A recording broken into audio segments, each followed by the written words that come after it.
पिताजी काम किया करते थे, जनरल कॉलोनी में लोग रहते थे, कैंपस स्कूल से पढ़ा है, फिर डीएन कॉलेज गया, पढ़ने में बड़ा होशियार था।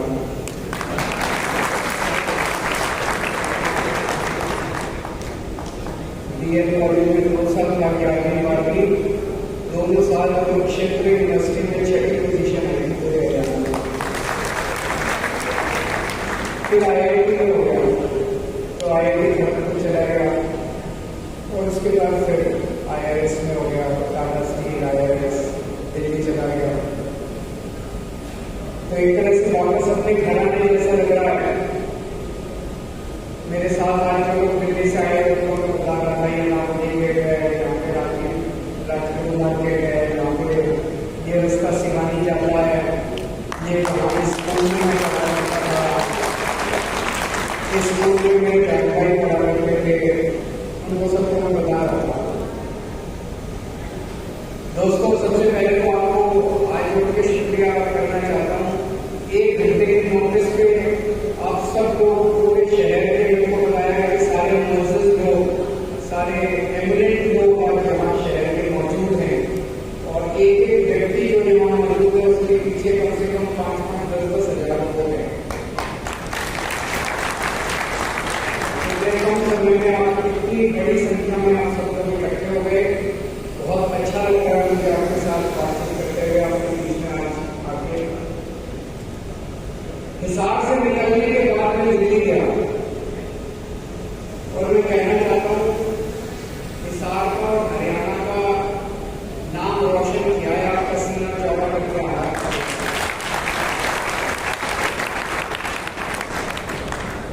आपका सिर्फ झुकने नहीं है, देश में भी और दुनिया में भी हिसार का और हरियाणा का नाम रोशन कर दिया। दिल्ली में भी सरकार बनाई, पंजाब में भी सरकार बनाई। ना तो मेरे पिताजी नेता, ना मेरे दादाजी नेता, ना मेरा कोई चाचा ताऊ नेता, ना मेरा कोई मामा नेता, ना हमारे घर में कोई नेताओं की परिवार से और पॉलिटिकल फैमिली से नहीं आता। हम चंद लोगों ने मिलकर एक पार्टी बनाई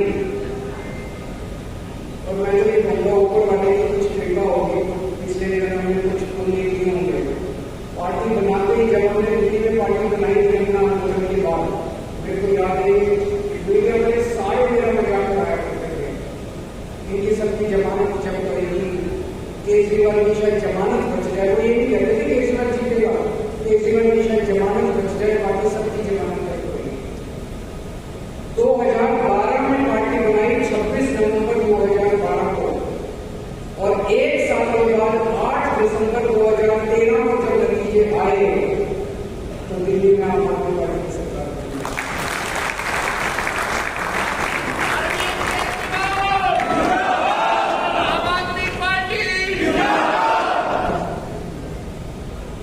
ये देश की दुनिया के अंदर इतिहास है कि एक नई पार्टी बनी और 1 साल के अंदर उस नई पार्टी की सरकार बनी। और अगली बार जब सरकार बनी तो दिल्ली वालों ने कमाल ही कर दिया, 70 में से 67 सीट बनाई आई। 70 में से सब हमको सब भगवान का चमत्कार। 70 में से 67 सीट बीजेपी की 3 सीट आई और कांग्रेस की 0 सीट आई। इन पार्टियों ने कहा ये एक बार की वो है, अगली बार नहीं आएगी, लेकिन 5 साल में हमने दिल्ली में ऐसा काम करके दिखाया, ऐसा काम करके दिखाया कि अगली बार 70 में से 62 सीट आई। पिछले 10 साल से जब से मैं दिल्ली का मुख्यमंत्री हूँ, पूरी ईमानदारी के साथ मैंने काम किया, पूरी ईमानदारी के साथ अपनी जिंदगी में ईमानदारी कमाई है, इज्जत ही कमाई है और पैसा नहीं कमाया। मेरा भी बैंक अकाउंट खाली है, अब तो इन्होंने CBI उन्होंने सब चेक कर दिया, और मेरी पार्टी का भी बैंक अकाउंट खाली है। जब मैं दिल्ली का मुख्यमंत्री बना, 8-8 घंटे के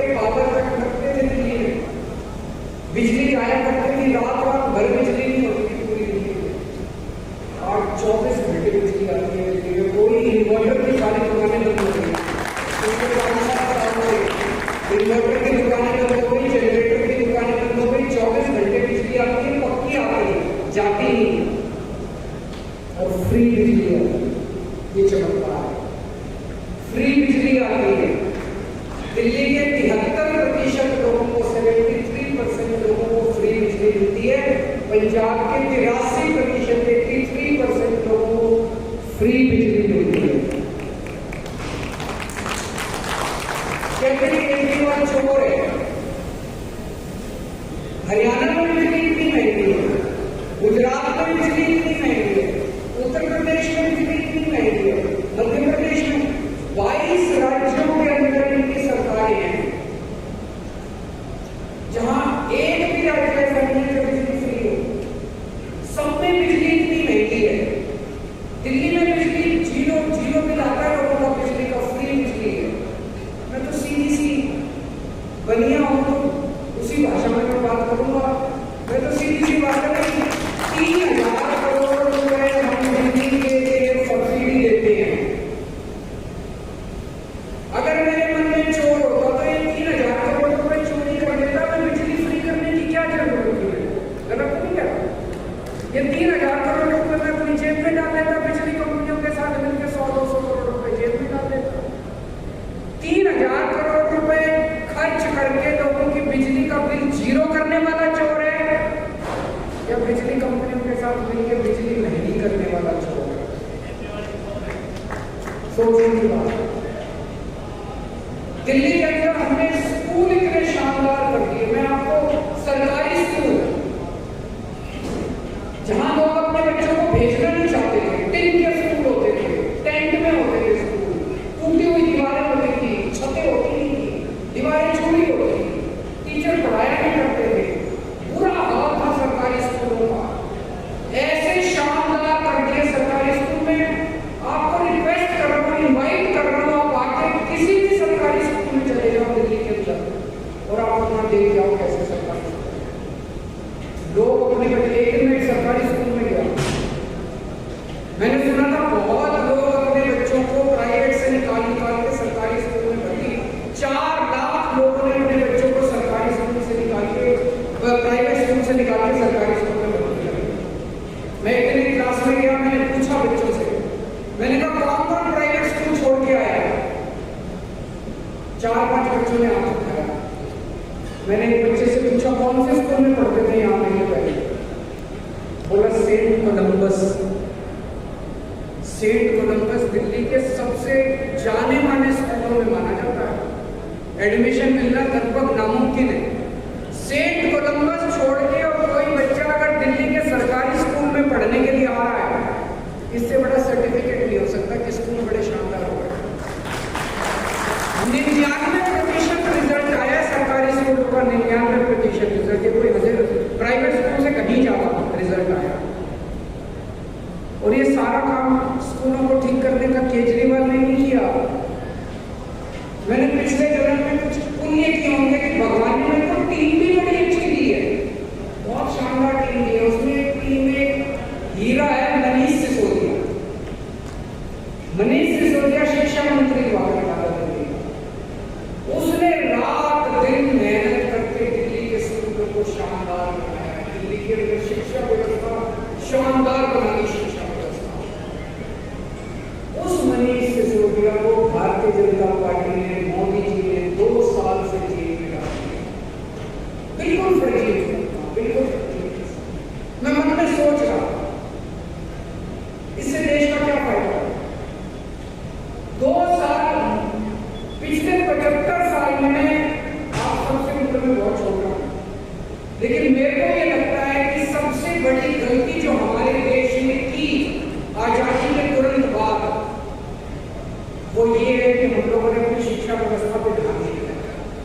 आप कोई भी यूरोपियन कंट्री ले लीजिए, जापान ले लीजिए, अमेरिका ले लीजिए, यूरोपियन कंट्री, कोई भी देश तब तक तरक्की नहीं करता जब तक उसकी शिक्षा व्यवस्था दुरुस्त नहीं हो जाती। उसका एक बच्चा अच्छी शिक्षा नहीं पाता, चाहे अमीर का बच्चा चाहे गरीब का बच्चा। बड़ी बड़ी बातें तो कर सकते हैं हम नेता आके, बड़े बड़े अच्छे भाषण दे सकते हैं, देश को ये कर देंगे वो कर देंगे। जो भी नेता, जो भी पार्टी जब तक शिक्षा व्यवस्था को ठीक नहीं करेगी तब तक देश तरक्की नहीं कर सकता।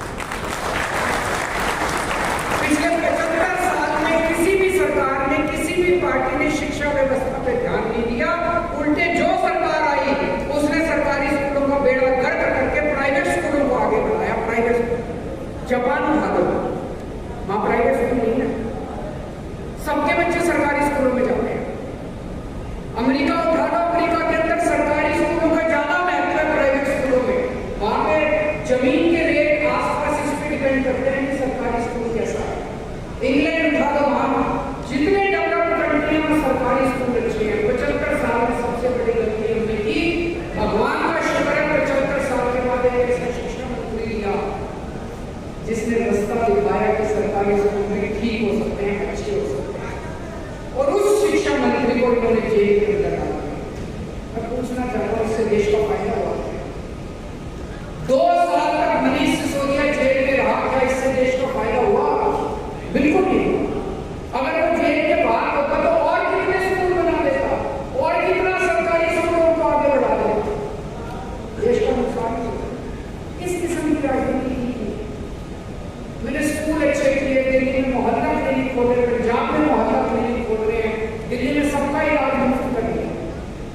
गरीब हो चाहे अमीर हो, सरकारी अस्पताल में चले जाओ, सरकारी अस्पताल शानदार बना दिए, सेंचुरी एयर कंडीशन है दिल्ली के सरकारी अस्पताल। यहाँ की तरह नहीं है सिविल हॉस्पिटल, जिस तरह से हरियाणा के अंदर सिविल हॉस्पिटल जगह पड़े, शानदार सरकारी अस्पताल, सबका इलाज, सारी दवाइयां मुफ्त, सारे टेस्ट मुफ्त, ऑपरेशन मुफ्त, बड़ी से बड़ी बीमारी अगर आपको हो जाए फ्री में इलाज होगा आपका दिल्ली के सरकारी अस्पताल। तो मेरा कसूर यह था कि मैं ईमानदार हूं, और इनको यह लगा कि अगर के जैसे सुशील गुप्ता जी कह रहे थे कि ये बुनियादी चीजें जिनकी मैं बात कर रहा हूं, बिजली, पानी, सड़क, स्कूल, अस्पताल, किसी ने बात ही नहीं की आज तक। किसी पार्टी वाले ने, किसी नेता ने आके ये वोट मांगा कि मैं तुम्हारी स्कूल अच्छे कर दूंगा, मेरे को वोट दे दो। किसी ने कहा मैं तुम्हारी बिजली अच्छी कर दूंगा, मेरे को वोट दे दो। किसी ने कहा कि मैं आपके अस्पताल अच्छे कर दूंगा, वो तो कहते हैं मैं जाट हूँ, आप जाट हो, जाट हो, मैं नॉन जाट हूँ, आप नॉन जाट हो, मैं बलिया हूँ। मैं जात के नाम पे वोट मांगते हैं, धर्म के नाम पे वोट मांगते हैं, बस इसी तरह से वोट मांगते हैं। इसको मैंने अभी तक के भाषण में किसी को गाली दी? हम गाली गलौज नहीं करते, हमें गाली देनी नहीं आती, हमारे संस्कार ही नहीं। हम काम के नाम पे वोट मांगते हैं, हम देश के नाम पे वोट मांगते हैं, समाज के नाम पे। मेरा कसूर ये है कि मैंने ईमानदारी के साथ दिल्ली के लोगों के लिए काम किया। ये मेरी ईमानदारी पे चोट करना चाहते हैं, ये केजरीवाल को बेईमान साबित करना चाहते हैं जनता की नजर में। इनको लगा एक फर्जी केस बनाओ, केजरीवाल पे कीचड़ फेंको, केजरीवाल पे लांछन लगाओ, केजरीवाल को भ्रष्ट साबित करो। इन्होंने 5 महीने मेरे को जेल में डाल दिया। 2 साल से सतेंद्र जैन हमारा जिस व्यक्ति ने दिल्ली में 24 घंटे बिजली की, जिस व्यक्ति ने मोहल्ला क्लिनिक बनाई, जिस व्यक्ति ने सरकारी अस्पताल बनाए, 2 साल से वो जेल में। 2 साल से मनीष सिसोदिया के में इन्होंने मेरे पीए को भी जेल में डाल दिया।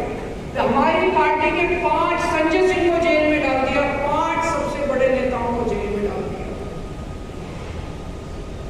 और जब मैं जेल से निकल के आया और अभी मैं दिल्ली में घूम रहा हूं, एक आदमी नहीं कहता कि केजरीवाल छोड़ गया, कोई आदमी नहीं कहता।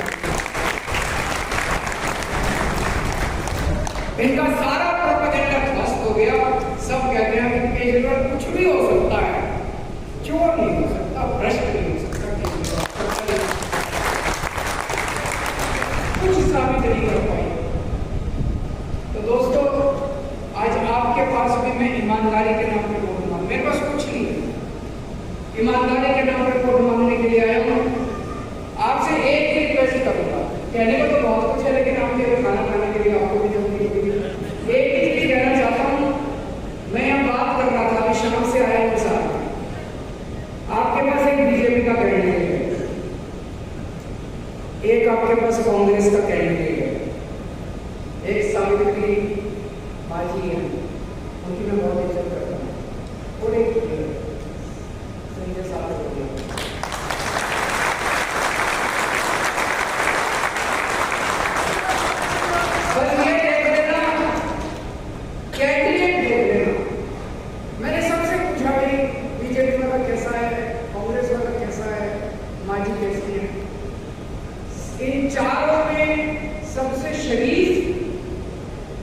सबसे ईमानदार आम आदमी आपके बीच में रहने वाला संजय साहब।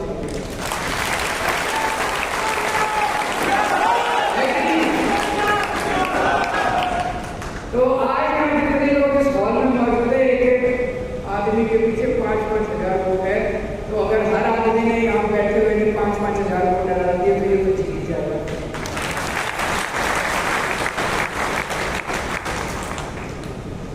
मैं यही कह रहा था, मैं जहाँ जा रहा हूँ हरियाणा के अंदर ऐसा जबरदस्त माहौल है आम आदमी पार्टी का। लोग बहुत प्यार से रिसीव कर रहे हैं, बहुत अच्छे से रिसीव।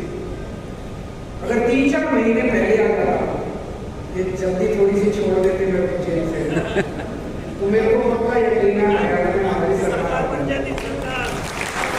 इतना प्यार करते हैं, लेकिन आज भी हम ऐसी स्थिति के अंदर हैं कि जो भी सरकार बनेगी वो आम आदमी पार्टी के बिना नहीं बनेगी। तो जितने काम मैंने दिल्ली में करे हैं, पंजाब में करे हैं, जो भी सरकार बने उससे काम करा के मैं लाऊंगा। ये सीट जिता देना, सीट जिताने के लिए मंजूर है। आप सब लोग आए हैं, आप सारे मेरे कोई चाचा लगता है, कोई ताऊ लगता है, आप में से कोई मेरा बहन है, कोई भाई है, कोई मामा है। आप सब लोग आए, सबसे मिलके बहुत अच्छा लगा। आप सब लोगों से मिलके बहुत बहुत शुक्रिया।